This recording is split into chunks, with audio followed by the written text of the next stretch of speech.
आज सुबह कुछ स्टूडेंट्स आए थे, एक इंस्टीट्यूट के 70-80 बच्चों का उनका कुछ प्रोग्राम था, तो वहाँ उनका लेक्चर था। उन्होंने मुझे भी इनवाइट कर लिया कि सर आप भी 10 मिनट बच्चों से बात करने आ जाएंगे। पूछा योग क्या होता है, बच्चों से ही पूछा मैंने कहा योग मतलब जुड़ना। मैंने कहा ओके, किसका किस से जुड़ना?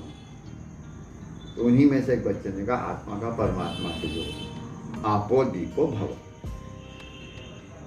ये बुद्ध ने बताया कि आपो दीपो भव मतलब आप अपने भीतर उस दीप को, उस प्रकाश को अपने भीतर ही देखो। प्रकाश आप ही के भीतर है, आप ही प्रकाश हो।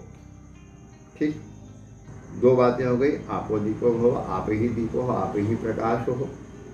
और योग का मतलब आत्मा का परमात्मा से जुड़ना।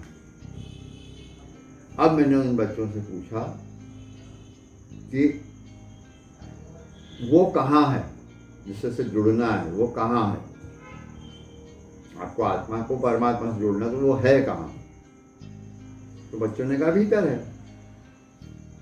अब मैंने कहा भीतर ही है, हमारे ही भीतर है, लेकिन हम उससे नहीं जुड़ पाते हैं, हम उससे नहीं जुड़े हुए हैं। हम उससे क्यों नहीं जुड़ पाते हैं, उससे क्यों नहीं जुड़े हुए हैं?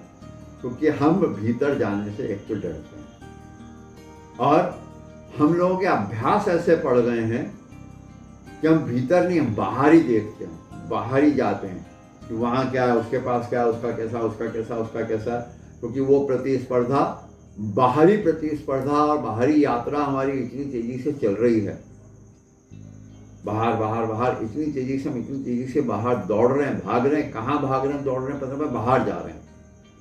हर कोई बाहर दौड़ रहा है, हम भीतर जाने नहीं चाहते हैं, क्योंकि भीतर चले जाएंगे तो डरते हैं कि हमारे पास तो कुछ रहेगा ही नहीं। तो हर कोई बाहर ही देख रहा है, भीतर देख ही नहीं रहा है।